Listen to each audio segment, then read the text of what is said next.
So, Julia, thank you so much for taking time to visit with us today.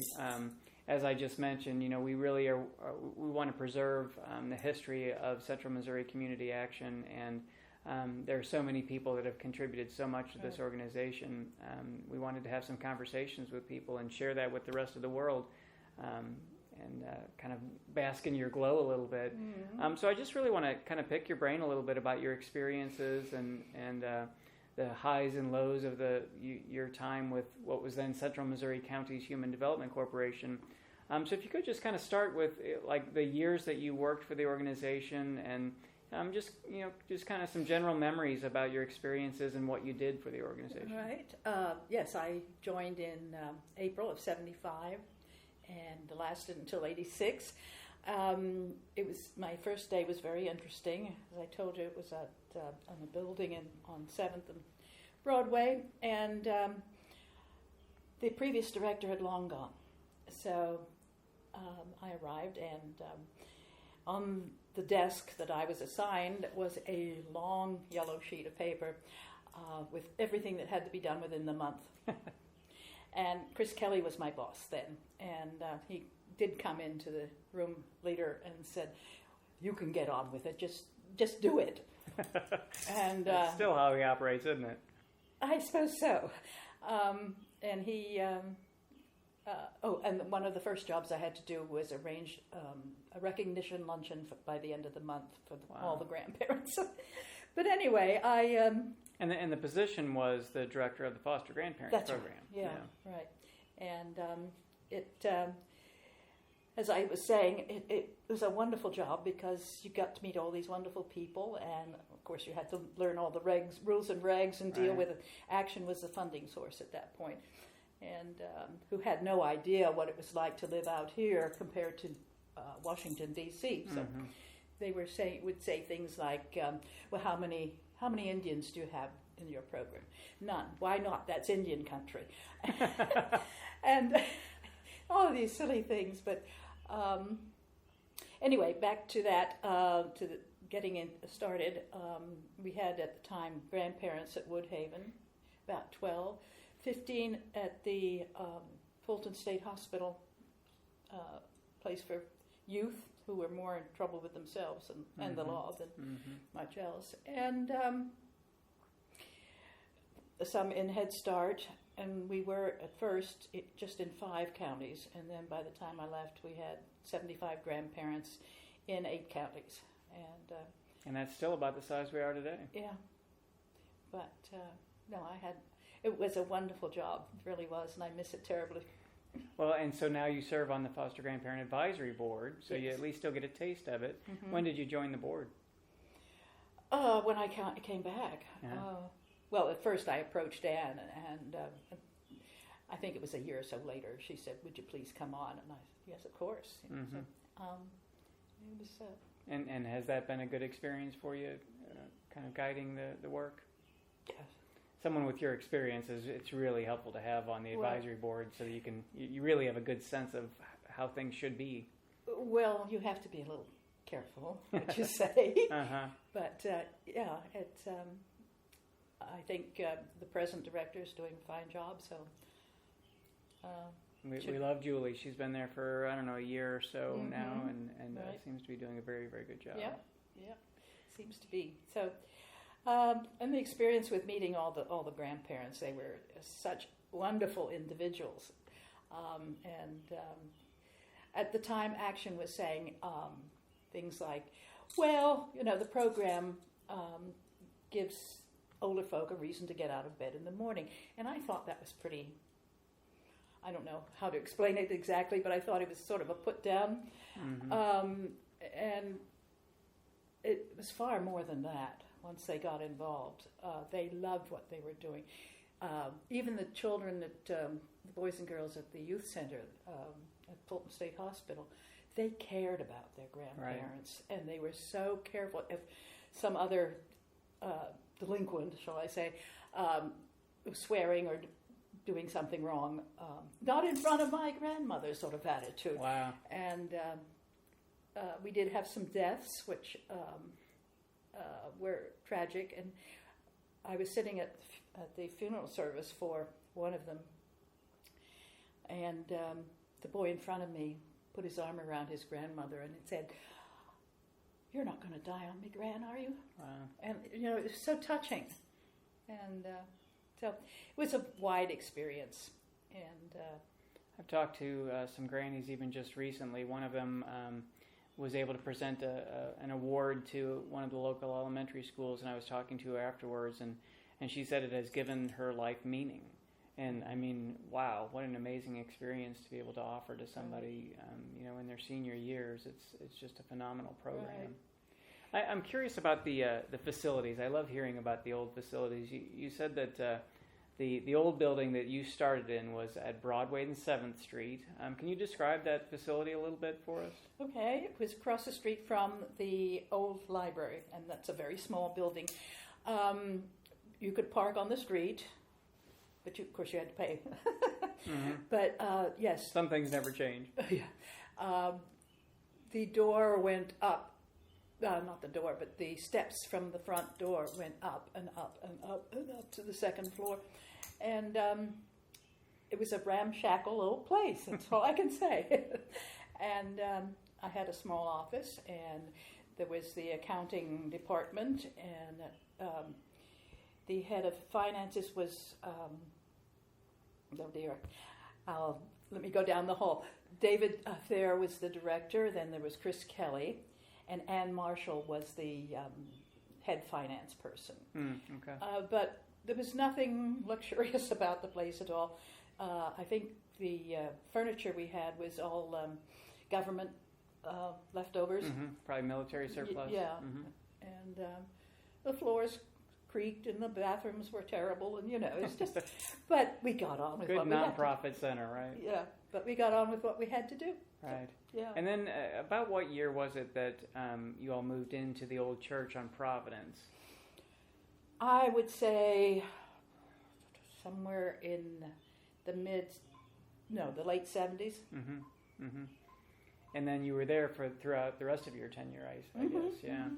And so that was at on Providence, where the new building is. Yeah. And so that old church was torn down, and the new building was put up. And Right. I was mentioning before we started filming that the building is about as cheap as they come. Yes. We can be proud of our fiscal restraint.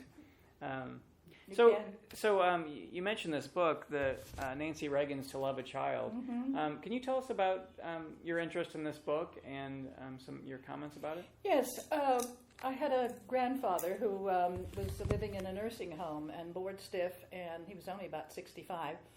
And the activities director at the nursing home called me and said, "Is there anything we can get this fellow involved with?" And I said, "Well, what can he do? He was in a wheelchair. He was paralyzed on one side, but obviously needed something to do. He was bored stiff." And I said, the kindercare place was down the street from there. And I said, "What about wheeling him up and down every day, if he likes it once he's there, and then he can that will give him great pleasure." Well, I talked to Robert, as his name was, and he said, "I'm a bachelor. What do I know about children? I don't think I..." And I said, "Why don't you give it a try?" So he tried it, and he fell in love with the place. And immediately he could just manage with one hand to do some work with wood and nails and that sort of thing. So he had the children building airplanes and what have you. Anyway, the doctor said, "You'll never walk again." Well, the children would start to say, "Why can't you walk? Why don't you get up out of that chair and walk?" And he started working, doing that, getting out of the chair. And at the nursing home, he'd get everybody else excited by saying, "Come on, let's all get up and walk down the hall." Wow. Anyway, doctors couldn't. He finally got rid of the chair, the cane, and he got so well that he decided to go back to his farm. He came from Montgomery City. And I just decided to, since everybody was concerned about the work that was being done for the children. Nobody was writing up anything about what was happening to the older person who had some handicaps.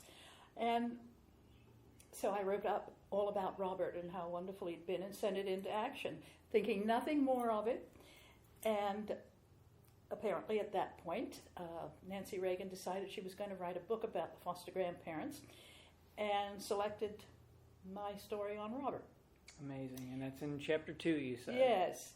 Not only that, but those of he was so proud. He was 16 out of, I don't know, the rest of the numbers of foster grandparents across the nation, and he was thrilled to death. Amazing. And so everybody who was in the book was invited to the White House for a picnic on the lawn the next year, and that was very, very wonderful for the grandparents. And Nancy Reagan actually shook his hand and sat next to him, and I shook her hand. And then along came old Blue Eyes, Frank Sinatra, right behind. Oh my gosh! So the tent must have had a good 500 people. It was huge. Yeah. And the meal was good. So, well, and then fast forward 20 years or so, and her son George W. Bush visited Columbia and met with one of our foster grandparents in 2000. So probably a direct connection to her interest. Mm-hmm. So not her son, but her Vice President's son. Right. Sorry. Yes, and there is a recording. There's Frank Sinatra sang a song called "To Love a Child," and so that was played. So how did the federal funding? You said Action was the federal entity. Today it's Senior Corps. So how do you know, like, where the funding came from and what department? No, I just dealt with Action. Yeah. And it was always a struggle to get anything out of them. We directors of programs were very poorly paid, and it was a battle every year could we add something to the budget from Action, and it was always no. Again, some things never change. And finally, I was trying to find it, but I haven't been able to yet. I wrote a long poem, got up and read all about it, how difficult it was to work for this agency. I don't know how I had the nerve to. They were sitting right there. But anyway, things began to change a bit, and our budget increased little by little. But they had some weird ideas. Another point, to help fund the program, I got in touch with some labor unions. And because at the time I'd remarried, and my husband was a sheet metal worker or a business agent for one. And he said, "Why don't you touch them up?" So sure enough, we got enough money for a van to transport the grandparents in Columbia. And I needed some monies to run it. And so I called Action actually and said, could we have some money to oh, we can't do that. Put them all in taxis. And I thought, Columbia and the surrounding area does not, and it would cost more in the long run. Absolutely. So totally pointless remarks, but we still struggle with the federal government and some of our funding. As important as it is to be able to serve the community, as I mentioned before we started, they're not exactly innovative or creative, and it's up to local communities and local community action agencies to really figure out how best to apply funds and to be creative like that. I mean, that's the way things get done. Is you look outside the box, you look outside of what the traditions are, and make it work. And, I had, Mike Paquette was on board then, and David apparently said to him to do something about a food bank. And okay, where are we going to put it? And I think there was a food pantry of some kind, but I'm not sure what the connection is there, whether it was absorbed by the food bank itself, but where to put the supplies. And thanks to my husband, he knew George Hewlett, who is still on the council, Foster Grandparent Council. Sure. He's been with us since I was on board. And he said, I have a warehouse over on Sexton, and that's where you can start putting things. And so it was thanks to him, really, that Mike could get all the supplies and put them somewhere. And that's how it started, but that would have been in the late 70s. Sure. So that was the beginning of what is today the food bank. And I think George is pleased that we get the information out correctly. Right. Sounds like you had a good habit of doing that.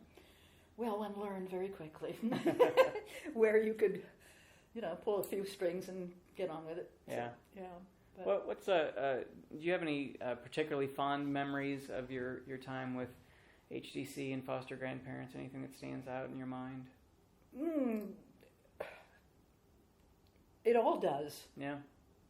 It was, as I said earlier, it was not a job to me. It was pure pleasure to go to work, and David was very good. If I could not come in and just go out and spend the day out, and so it was just a joy. And when, I'll just mention this, when my husband and I were having some troubles, I could leave him and come to the office and forget about that. And so it was a way of easing the anxiety of a marriage that was going. Yeah. Well, it's such important work, so it's good to have the kind of the passion for the work, so that it's not a job. It's right. What you do. It's what you enjoy. And, now I'm surprised I was hired in the first place. I had been working for Oates, and but apparently, did you ever know who ran Oates? Peter Schauer.